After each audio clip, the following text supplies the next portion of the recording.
And another good afternoon. Welcome back to AM 1410 WRMN in Elgin. It's Wednesday. Today is the 12th of October 2011, and it's time to welcome Laura Dion-Jones back into the WRMN studios. Did you watch it? Tell me. The guy who was the CEO of the cheese company? Okay. In the very first Elgin Short Film Festival, the only one of the three you did not go to. The only one of the three you did not go to. He's a veteran actor. Tell everybody. He was in the short that was one of the final five the first year. That actor was the cheese man and the CEO in that episode. Cool. So that was our tie-in with Elgin. His image has been seen at the Hemmons through video as part of the Elgin Short Film Festival. Well, I want to know what's cooking between Alicia and Will this week. I didn't stick it out. Anything happen, Val? Anything like... No, they ran out of time. Okay, it was all litigation.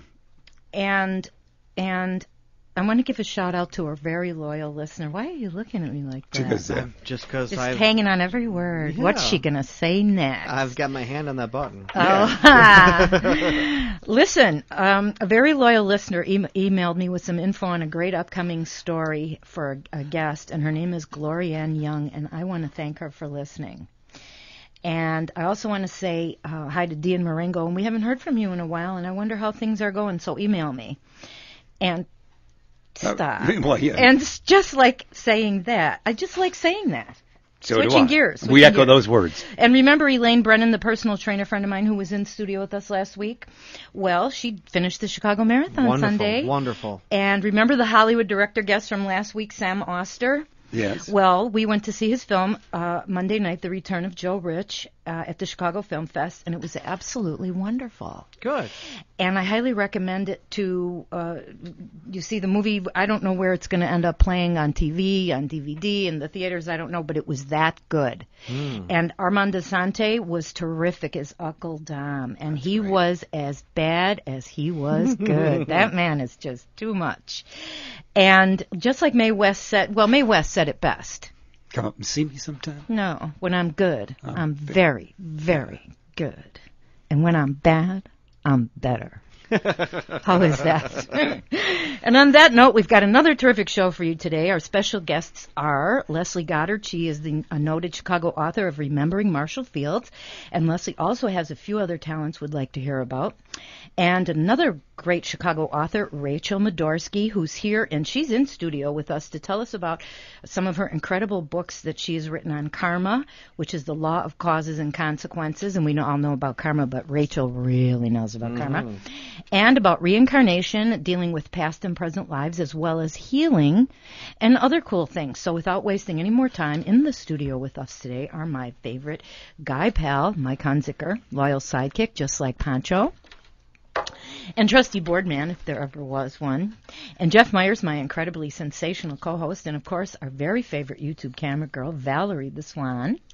So stick around, kids. We've got a whole lot of interesting talking lined up for you today, and you're listening to the Laura Dion-Jones Show on WRMN 1410 AM.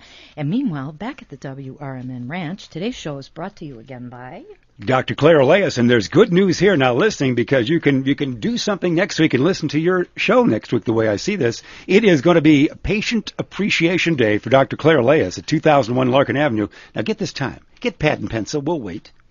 It is going to be Wednesday, October 19th, 11 to 6. When would your show air next week? In that time frame. 3 to 4, yes. All right, so you can be right there, Dr. Claire Oleas' office, listening to the Laura Dion-Jones Show. This is good. Bring non-perishables for the food pantry. Presentations, giveaways, demonstrations, and radio listenership should be right there for the Dr. Claire Oleas Patient Appreciation Day. And here's the number one patient right there. Their perfect posture, as you can see right there on the YouTube. Let's tell you a reminder, the phone number, 847-888-9988. And that's Dr. Claire Oleas. Can you drive? Can you really drive? No, I don't think so. You should go. We're talking especially all the teens who want a great driver's education class. Call Azarella. Azarella Driving School. Low rate of only $3.99 for all 36 hours is far less than what you might have to pay at the high school. They also will learn a free self-defense in the program because of bullies and road rage. And now the class is always starting, so you should call Azarella at 847-373-4137. Azarella Driving School. Learn how to drive and survive.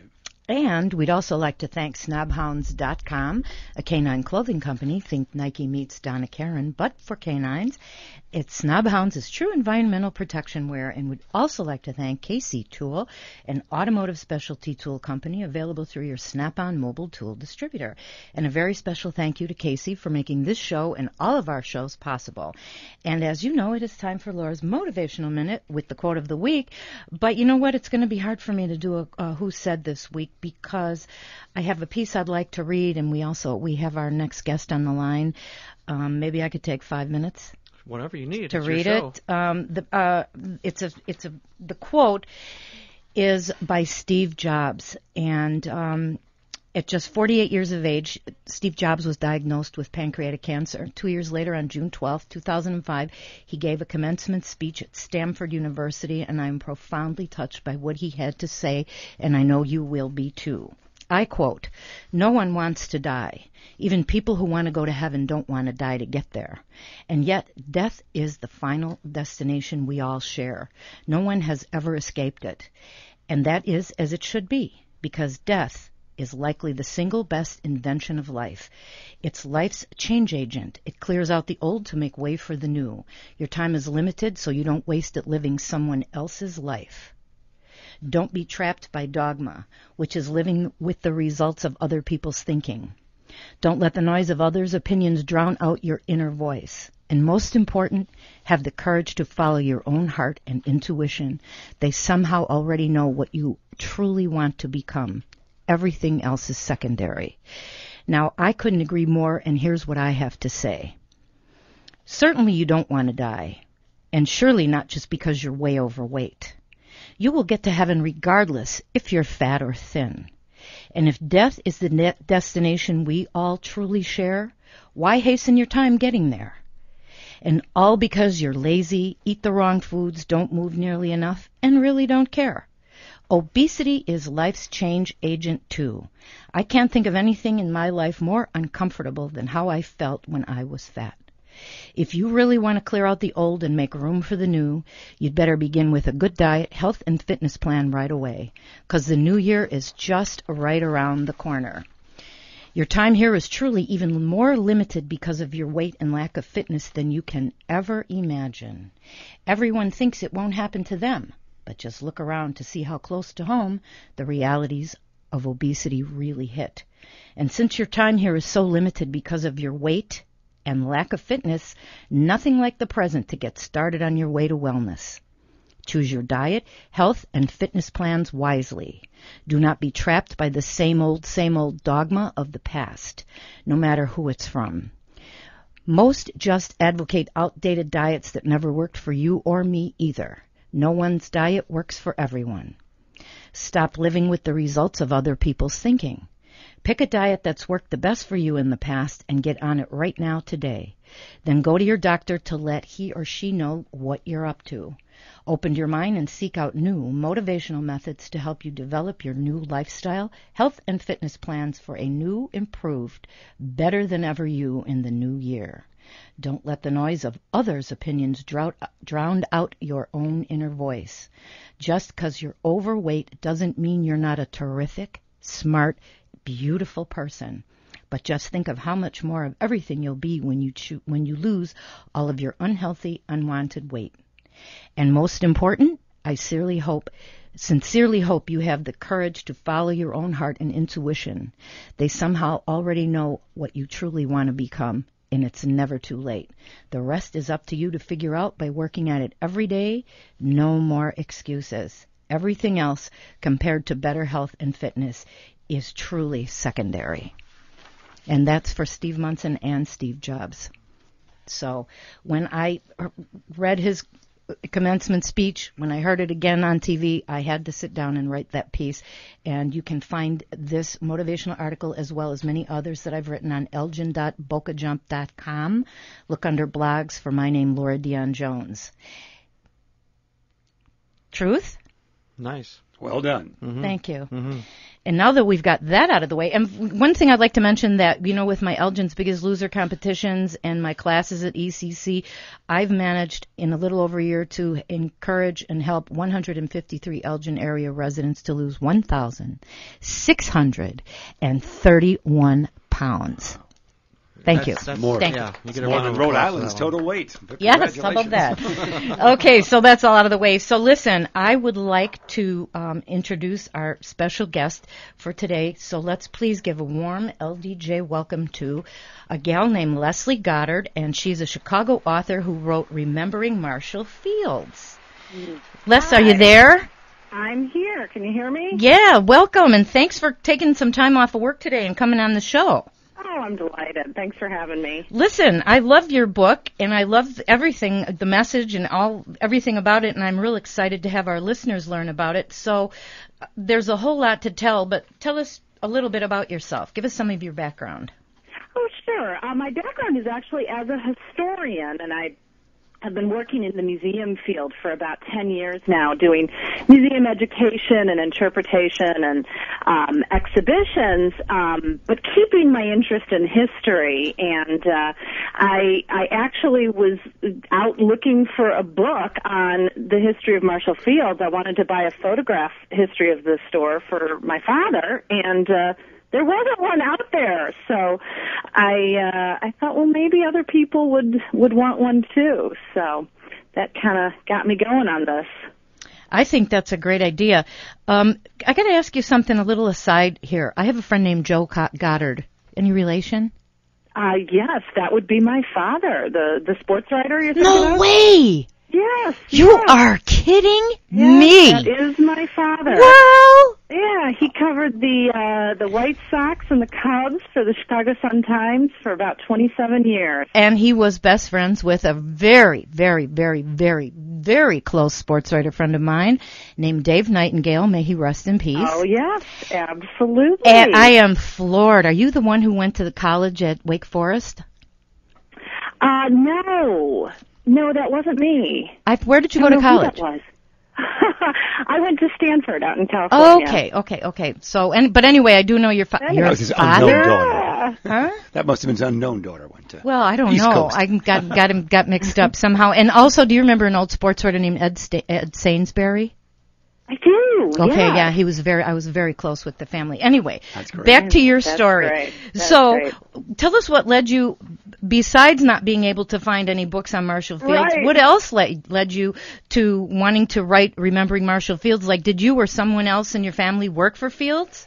I did, yes. My grandfather worked for Fields for about 30 years at the State Street store. He kind of started as a sales clerk at Christmas time and worked his way up to eventually becoming buyer for the linen department, and then he became the buyer for their East Asian office and lived in Japan for a few years. So there is that long history. I have a brief history. I was a sales associate in the Oak Brook store for a very brief time, but my mother worked for Fields part-time for a while. My aunt and uncle actually met while they were working at Fields.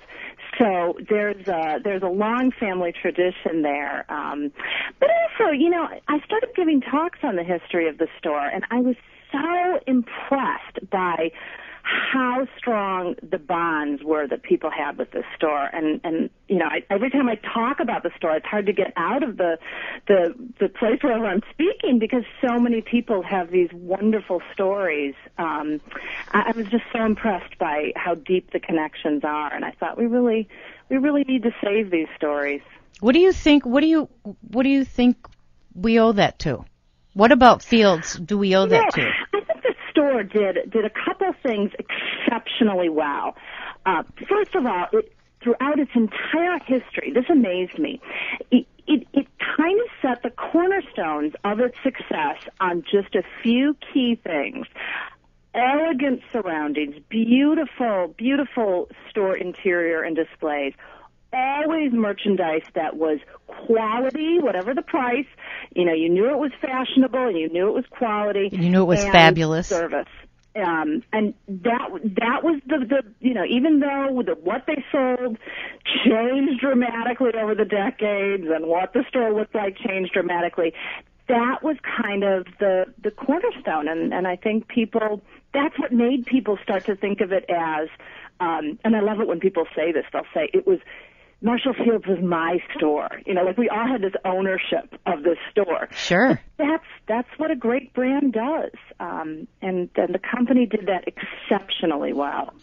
I have some of my own memories of Fields. My grandma used to take me down there for the Santa, sitting on Santa's lap and everything and getting the presents, and the Walnut Room and the gorgeous models in the fashion shows.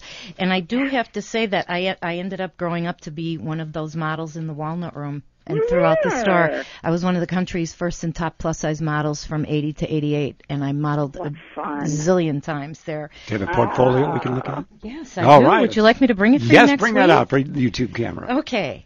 I wish we had been able to put a photo in the book. Yeah. I know. Second edition will come out that way. Exactly. Do you feel that Fields was one of the first, if not the first, to develop branding because of this deep loyalty and passion for serving their customers by giving the lady what she wants that we're talking about? I think you can say that. Obviously, the term branding didn't come along until much later, but I think you really can see that's what they did. They developed exactly what great brands do for companies today, that kind of sense of loyalty and dependability, and you knew instantly just by seeing the name of the company what it was, and it was integrated into everything that they did. I think that was a big part of it. Here's a good example. When you think about the 28 shop, which was that great, the haute couture salon with, it had its own separate entrance at 28 Washington Street. And this is where you would go to buy couture, right off the French runways fashion. Well, they had, deals with fashion designers to produce authorized knockoffs at lower price points. So you knew when you went into Marshall Fields, whether you were shopping on the budget floor or in the 28 shop, you knew you were getting something that was going to be really well done. That's the kind of thing that builds loyalty and, customer devotion. It was like stepping into another world whenever you went to that store. It was a removal from reality, don't you think? I do, and I think they really worked to promote that. The buildings, the store actually over the years had 5 separate buildings. And then, of course, the building that we know today was built in stages. There's 5 actual buildings there. But through them all, they were all just gorgeous and dazzling, and these beautiful features like that gorgeous Tiffany mosaic in the South Rotunda. These little touches that they don't really have anything to do with, immediate sales, but they have everything to do with how you feel when you walk in the store. Sure, it's the elan of the whole store. Yeah. You know something, a little history now. Where did the store open originally, and did Marshall Fields, in fact, survive the Great Chicago Fire?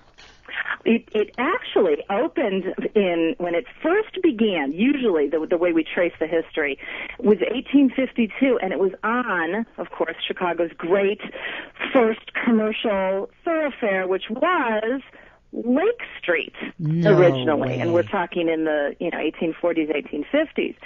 And it was started by not Marshall Field. He was one of the very rare, great American department store magnates who didn't open his own cramped, tiny dry goods business. It was started instead by Potter Palmer, who came here from New York.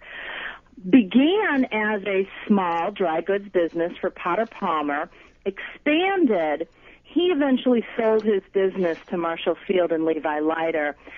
They took over, moved the building to the business to Staten, Washington, and moved into this gorgeous 6-story, marble-fronted, Parisian Renaissance building.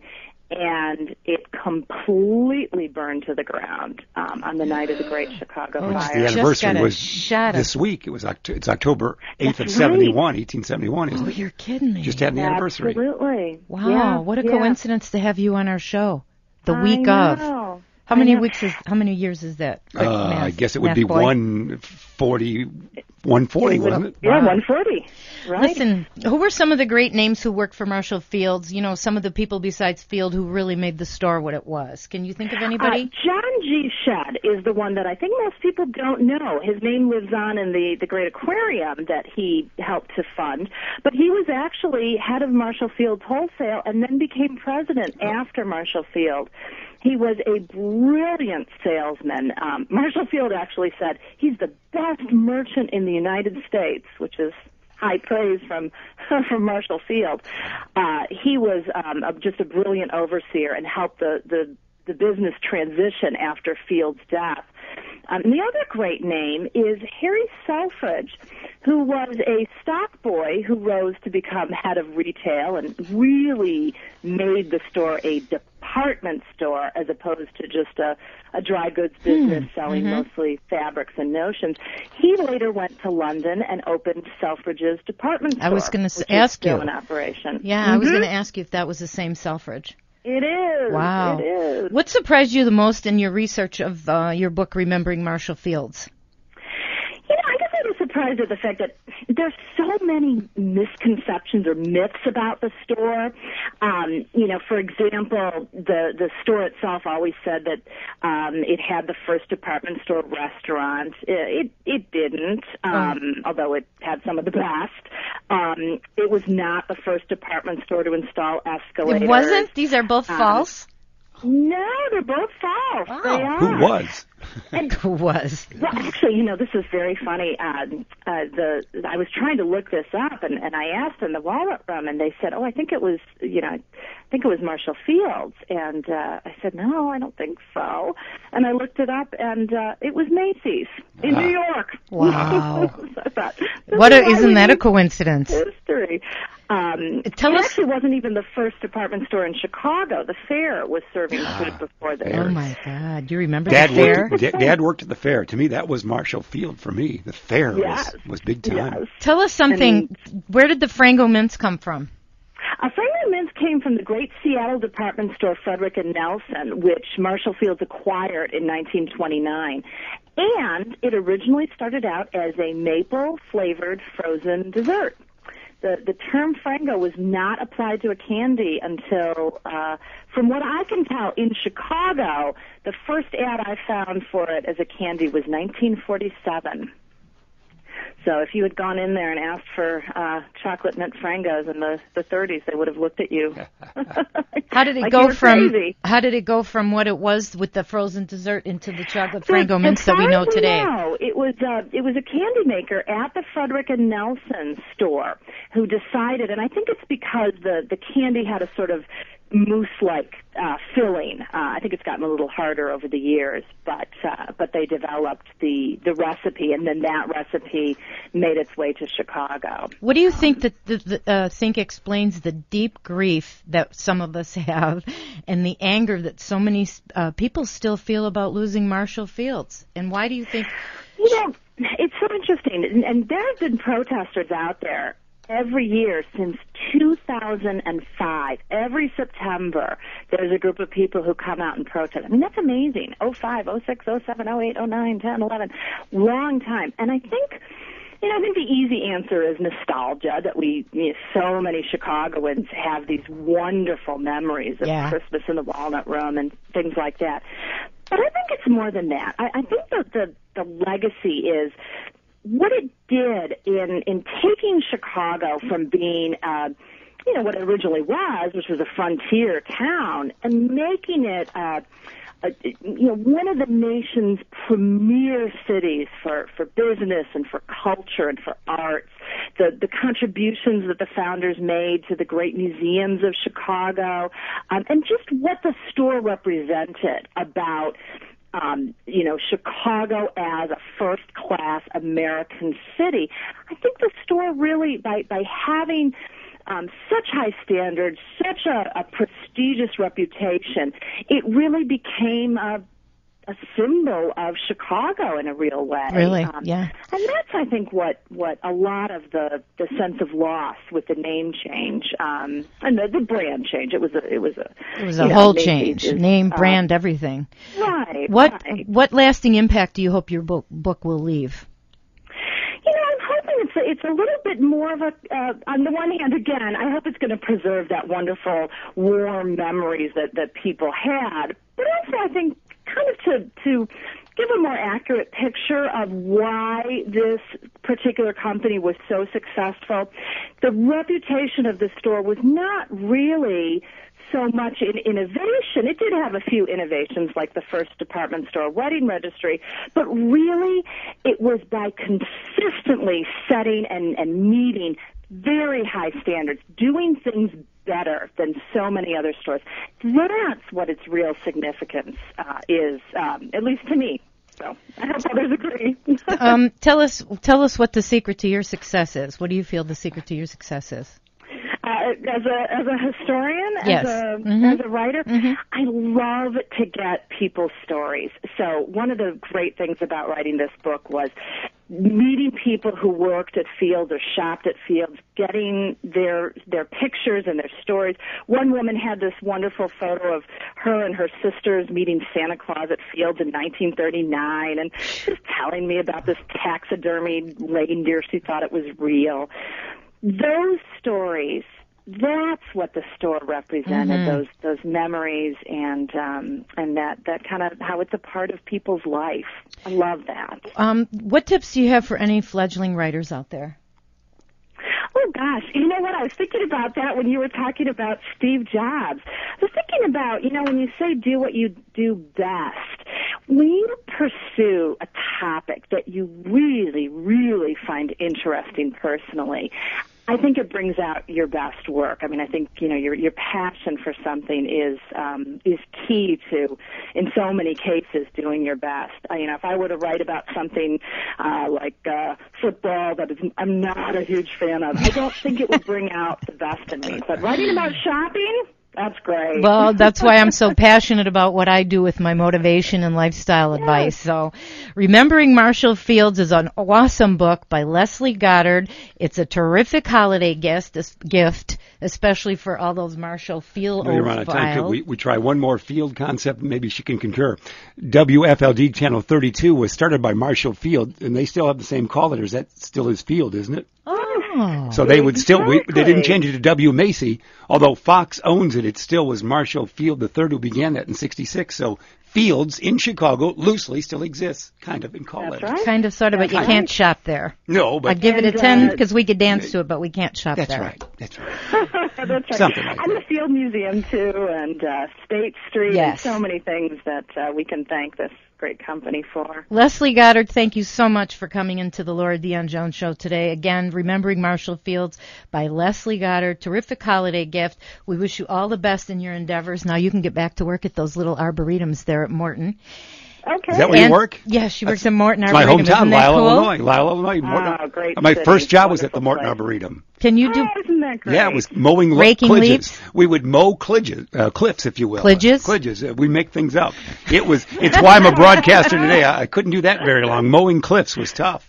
Morton Arboretum. And do me a favor, Leslie, give your father my email and my cell phone number and tell him I want to have lunch with him and catch up on some old times. Tell him I have some major scoop for him. Yeah, Wake Forest stories. I will tell him. Thank you. And, Okay. And just like Take that, care. it's halftime. So hold those thoughts, class. We'll be right back in a moment to hear from our other very special in-studio guest, Chicago author Rachel Madorsky. But first, before we go on, you're listening to the Laura Dion-Jones Show.